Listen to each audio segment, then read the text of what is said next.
It's been a few weeks since our meeting in Kansas City. By now, you should have received your mailback card and your notes and reminders from the meeting. So this short video is designed to give you another reminder of the key points that we discussed. Because recall that frequent reminders are necessary to promote new habits, new behaviors, and practices. Now, as you recall, we talked about the importance of using both thinking and feeling in your leadership. We called the balance of the two info-tuition, and we used a model developed from interviews with 77 executives and based in neuroscience for that balanced decision making. So let's do a quick review. We talked about overthinking decisions. Now remember, overthinking comes from trying to think through a complex situation, but the cognitive part of the brain can't process all those variables. And when you're overthinking it, there's this nagging feeling that holds you back and makes you uncomfortable. So to solve overthinking, you have to resolve the nagging feeling. Now we used this approach. First, recognize that you're overthinking it. We're just making this way too hard. Second, notice and name the nagging feeling. I'm worried, I'm anxious, I'm afraid. And then dig in to uncover the source of the nagging feeling. Is it coming from fear or insight? Whatever the source of that nagging feeling, decide if you're willing to let go of that stuck story. And if so, then you can decide and move on. Now, we also talked about when others overthink, and you can use probing questions to help them notice and name their nagging feeling. You can't manage a situation if nagging feelings aren't verbalized. So one technique is to say, we've been talking about this for an hour. What's bugging you about that decision? And then offer them multiple choice questions to help them name that feeling. Are you worried about how your members are going to react? Are you concerned that this new policy is going to backfire somehow?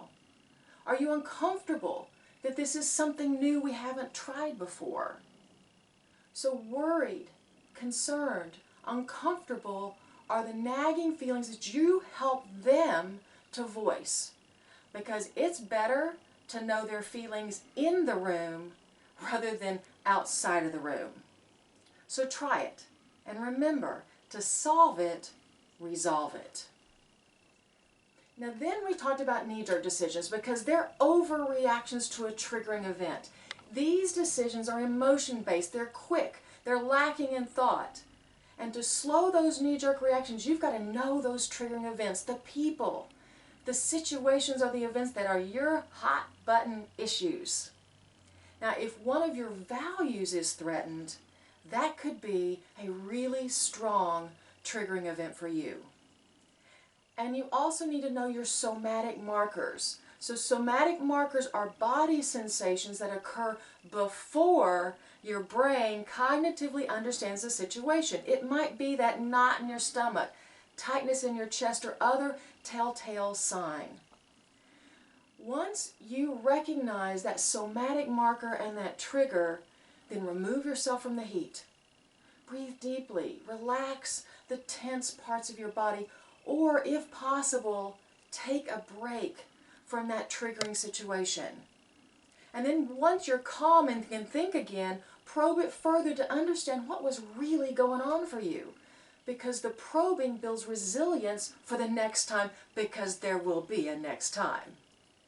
If you know it, you can slow it and then probe it so that you don't blow it.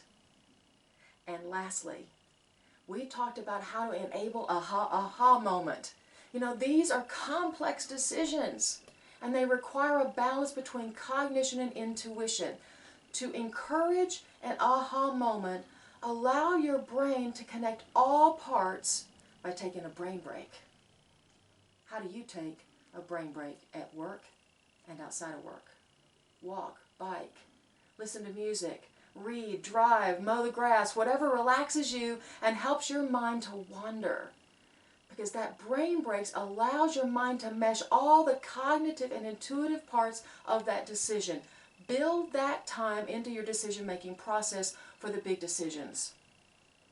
Now, these skills take practice.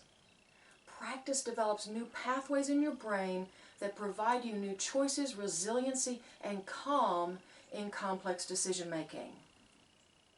Lastly, if you found these skills to be valuable, spread the word to other organizations, associations, or companies who could benefit from enhanced decision-making that makes use of all of the brain's resources. Because this work matters. It will change your leadership, and it'll change your life. I'm Shelley Rowe.